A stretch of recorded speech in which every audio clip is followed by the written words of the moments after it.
یہ تحقیق ضروری نہیں سمجھی کہ جسٹس شوکت عزیز صدیقی نے جو کچھ حلفاً کہا، انہیں حلف پر کہا، اس کا بھی تو جائزہ لیا جائے.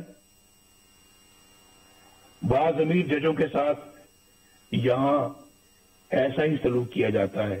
انفارچونیٹلی یہاں انصاف پسند اور امانت دار نہیں بلکہ ایسے منصف تلاش کیے جاتے ہیں جو ان کے ہر جائز اور ناجائز مطالبات تسلیم کریں، ان کے جبر و استبداد اور بلیک میلنگ کے آگے سر تسلیم خم کریں، نظریہ ضرورت بنائیں اور پروان چڑھائیں.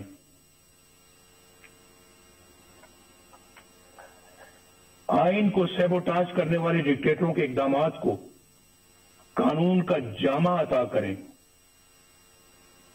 ان کے گلے میں ہار پہنائیں، ان کو ویلکم کریں، خوش آمدید کہیں ان کو. آپ نے تو بہت اچھا کام کیا ہے، آپ کی تو ضرورت تھی آج، یہ تو کام بہت پہلے ہو جانا چاہیے تھا. آپ نے ماشاءاللہ لیٹ لگایا ہے، یہ پہلے لگانا چاہیے تھا. سب سے پہلے پلیٹ میں پھول لے کر ان کو پیش کیے جاتے رہے ہیں، اور پھر آرٹیکل 6 جیسے سنگین جرم کے ملزم کو آئین میں ترمیم کا اختیار عطا کیا جاتا ہے. یہ سب تماشا آپ نے اپنی آنکھوں سے دیکھا ہے. اس کے باوجود یہ سب کچھ دوبارہ کہنے کی نوبت آ رہی ہے. یعنی یہ سب کچھ ہو رہا ہے اور عوام کے منتخب وزیر اعظم کو پھانسی دیں، جیلوں میں ڈالیں، جلا وطن کریں اور ان کو ان کے خاندان کو ذلیل و رسوا کریں. اس کانفرنس کو آئین کی حکمرانی اور ووٹ کی عزت کے تحفظ کے لیے آج ایک جامع لائے عمل تجویز کرنا چاہیے. اگر میثاق جمہوریت کی بنیاد پر کسی نئے میثاق کی تشکیل ضروری ہو تو اس پر غور کیا جانا چاہیے. متوازی یعنی پیرل حکومت کی بنیادی مسئلے کو حل کرنے کے لیے ٹھوس حکمت عملی بنائی جائے. عوام کی رائے پر اپنی رائے مسلط کرنے کا نتیجہ سکوت ڈھاکہ کی شکل میں سامنے آیا تھا، لیکن اس عظیم سانے کو بھی بڑی سرد مہری کے ساتھ فراموش کر دیا گیا. میری تجویز ہے کہ یہ کانفرنس حمود الرحمان کمیشن کی سفارشات کو عوام کے سامنے لائے، کمیشن کی سفارشات کو عوام کے سامنے لائے. بہت دفعہ اس کا ذکر ہو چکا ہے اور بار بار ہو چکا ہے، کئی سالوں سے ہو رہا ہے، کئی دہائیوں سے ہو رہا ہے، لیکن میرا خیال ہے کہ آج انہیں عملی جامہ پہنانے کا عہد کرنا چاہیے اور اسے اپنے ایجنڈے کا حصہ بنانا چاہیے. اس طرح کے ٹھوس اقدامات سے ملک کو اس دلدل سے نکالا جا سکتا ہے. اس وقت ہماری اولین ترجیح اس غیر نمائندہ اور نااہل اور سلیکٹڈ حکومت اور اس سے کہیں زیادہ اہم اس نظام سے جس کا میں نے ذکر کیا ہے، اس سے نجات حاصل کرنا ہے. عمران خان ہمارا ایز سچ ہدف نہیں ہے، ہمارا مقابلہ عمران خان سے نہیں ہے. یہ میں الیکشن سے پہلے بھی کہہ چکا تھا اور آج بھی کہہ رہا ہوں. آج ہماری جدوجہد عمران خان کو لانے والوں کے خلاف ہے اور ان کے خلاف ہے جنہوں نے اس طرح انہیں الیکشن چوری کر کے اس طرح کے نااہل بندے کو اس جگہ پر لا کر بٹھایا ہے اور ملک کو برباد کر دیا ہے. یہ ملک ہمیں تمام چیزوں سے زیادہ عزیز ہے، جس نے عوام اور اپوزیشن کے ساتھ ساتھ اچھی شہرت کے حامل جج صاحبان کو بھی نشانہ بنا لیا ہے.